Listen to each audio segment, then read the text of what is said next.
Good morning, boys and girls. This is Sally Fang, and welcome to another episode of SmartFox TV.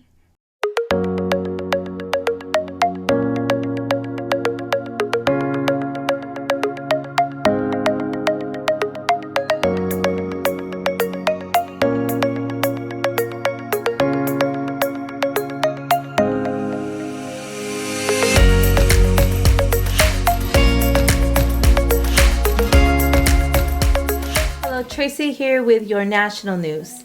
Tonight is Game 6 of the World Series with the LA Dodgers against the Tampa Bay Rays. The Dodgers are currently leading the series 3-2.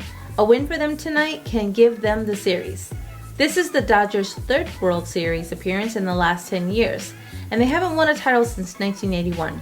The Rays, on the other hand, have never won the World Series, and their last appearance in 2008, they lost against the Philadelphia Phillies. But let's go Dodgers! In other news, yesterday Amy Coney Barrett was confirmed to the Supreme Court Justice. Barrett is the first mother of a school-aged children to become a Supreme Court Justice, and she is only the fifth woman ever to serve. 62 million voters have cast ballots early, surpassing the total number of votes in 2016 by 12 million. It is projected that there could be 90 to 100 million votes before Election Day. New York Representative Alexandria Ocasio-Cortez was live streaming the popular game Among Us last week. The stream hit a total of 439,000 views, which is one of the most viewed streams on Twitch. Thanks for watching SmartFox TV. Don't forget to hit the subscribe button and give us a thumbs up. Good morning, everyone, and now it's time for Riddle Me This. What four-letter word can be written forward, backward, or upside down and can still be read from left to right? Stay tuned for the answers. Good morning, everyone. In the wake of the recent string of natural disasters across the world, I thought it might be good to remind our viewers to be prepared. And this is especially true for our hometown viewers here in Southern California, where everything from earthquakes to wildfires can disrupt our lives at any time. But what does this mean to be prepared? In part one of this multi-part segment, we'll cover what you can do to prepare yourself for any potential disaster. Well, not any potential disaster. For this segment, I really want to focus on two things. Number one, have a plan, and number two, have an emergency supply kit. And these are very simple things you can do and don't require a lot of time or effort. Number one, the plan. Really, we're just talking common sense here. What are the exits of your location, number one? If you're in a house, how do you get out of your house? Think of all the different places and all the different escape paths. That's very important because if it's a fire, you need to know the different exits of your house. Number two, once you get out of that location, where does everyone meet? Is it a location in the street? Is it a neighbor's house? Make sure everyone is on the same page to where if you need to escape somewhere, you know where to go. That also means contacts. Who are the important people in your life that you can talk to in case you need to get a hold of someone? If you are separated from your parents, for example, maybe grandparents or an aunt or an uncle. Somebody that's important that you can talk to in case you cannot get a hold of your parents.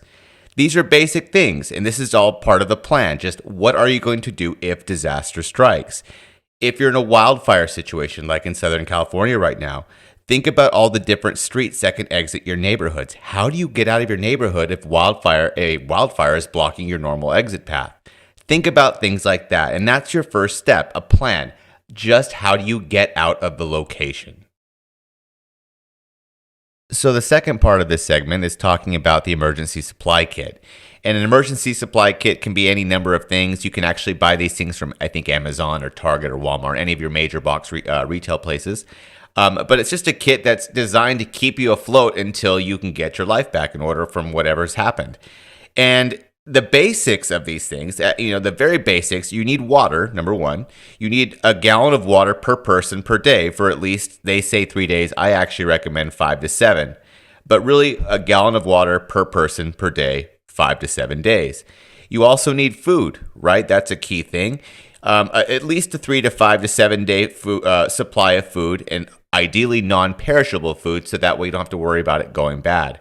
What I recommend, very cheap, very efficient, canned beans, canned vegetables, things like that. They last for a long time. Just don't forget a can opener. That's a problem.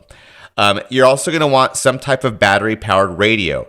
In a perfect world, you have a hand crank radio, which is one that you can actually power just by sort of pushing a pedal. Those are great because you don't have to worry about batteries. If you do have a battery-powered radio, of course, just make sure you have an extra supply of batteries. A weather radio is also a very good thing, especially if you're in a hurricane zone that we're seeing, say, in like Texas, for example. A flashlight, these are critical. In fact, I don't think you can have too many.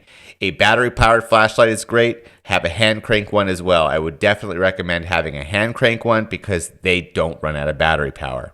A first aid kit. Don't skimp out on quality. These can be expensive. If you can afford it, get the best one that you can. The better you can get, just the safer you are. A whistle or some type of signal to call for help in case you can't move. You need some way of making a lot of noise or racket. A whistle is something to have. Basic protection, especially in a COVID world. A dust mask, some type of face mask. Anything to prevent yourself from taking in toxic fumes. Basic cleaning supplies like moist towelettes, garbage bags, plastic ties, things like that. You're going to want a multi-tool, maybe a small toolkit with a wrench or pliers in case you need to turn off utilities. And maps. We'll say maps, just in general in case you need to get out somewhere and you're not familiar with the area. That's a lot for just a basic kit, and there's a lot more that you can always add. In a perfect world, you're also adding like a fire extinguisher and all of your prescription medications and glasses. You would want that anyway. Any type of pet food if you have pets. There's a lot more you can add, but the basics were what I've given. In the end, there's an old quote out there that goes something along the lines of fortune favors the prepared, and this is certainly true in this case. While we hope we never have to use any of these emergency preparedness kits or any of these plans for anything serious, it's good to have them, especially in an area like where we live in Southern California, where all sorts of things could happen at any given time. I hope anyone affected by recent wildfires comes out of this okay and unharmed. Until then, I am Chris Yates, and this has been part 1 of many segments of emergency preparedness. Welcome back to Riddle Me This. What 4-letter word can be written forward, backward, or upside down and can still be read from left to right?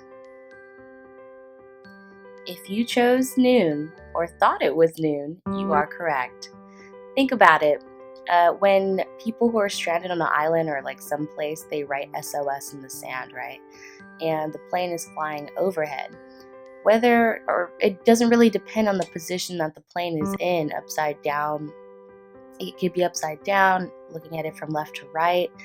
They're still going to know it means SOS, right? The same can kind of be said for noon. Thanks for joining in for Riddle Me This. Thanks for watching SmartFox TV. I'm Chris Yates. I'm Kim. I'm Sally. I'm Tracy. Until next time, stay Stay foxy. foxy.